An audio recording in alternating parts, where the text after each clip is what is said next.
የተከበሩ አፈ ጉባኤ፣ የተከበራችሁ የምክር ቤት አባላት፣ ከሁሉ አስቀድሜ የብልጽግና አባላት ሆናችሁ ላለፉት 5 ዓመታት ድርጅት ህዝብና መንግስት የሰጣችሁን ኃላፊነት በታላቅ የኃላፊነት ስሜት ስታገለግሉ ቆይታችሁ በሚቀጥለው ምክር ቤት ዘመን በምክር ቤት አባልነት የማትቀጥሉ ነገር ግን የብልጽግና አባል ስለሆናችሁ የመንግስቱ አካል ሆናችሁ በተለያየ ደረጃ ለምታገለግሉ የፓርቲያችን አባላት ላለፉት 5 ዓመታት ለነበራችሁ አገልግሎት ድርጊታችን እንዲሁም መንግስት ከፍተኛ ክብርና ምስጋና ያለው መሆኑን ልገልጽላችሁ ፈልጋለሁ።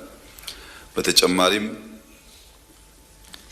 በተፎካካሪ ፓርቲ ተወክላችሁ ላለፉት 5 ዓመታት በእውቀታችሁ፣ በአቅማችሁ፣ በመሻታችሁ ልክ ሀገራችሁን ያገለገላችሁ በዚህ ምክር ቤት ውስጥ ድምጻችሁን ያሰማችሁ ለምሳሌ ክቡር አቶ ባርጤማ ፈቃዱና የኢዜማ ፓርቲ አባላት በሙሉ እንዲሁም ክቡር አቶ ደሳለኝ ጫኔና የአብን ፓርቲ አባላት በሙሉ ዶክተር መብራቱ አለሙ እና ሌሎችም የተፎካካሪ ፓርቲ አባላትና የግል ተወዳዳሪዎች ላለፉት 5 ዓመታት በዚህ ምክር ቤት ውስጥ ቆይታችሁ የህዝብ ጥያቄ፣ የፓርቲያችን ጥያቄ፣ የኛ አመለካከት ብላችሁ ላራመዳችሁት ሐሳብ፣ ጥያቄ፣ አስተያየት በሙሉ ከፍ ያለ ምስጋና ማቅረብ እፈልጋለሁ።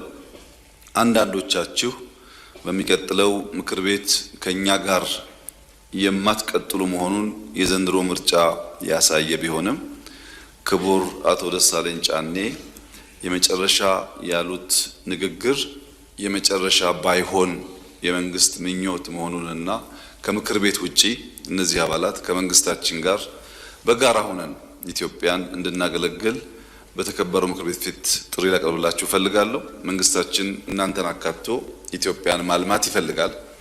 ኢትዮጵያ የጋራ ሀገራችን ናት። እኛም እናንተም ልጆቿ ነን። በምክር ቤት ብቻ ሳይሆን በተለያየ ዘርፍ ተባብረን ኢትዮጵያ እንድናበለጽግ አብረን እንድንሰራ ጥሪ ላቀርብላችሁ ፈልጋለሁና የመጨረሻ እንዲሆን ምኞቴ አለመሆኑን ላረጋግጥላችሁ ፈልጋለሁ።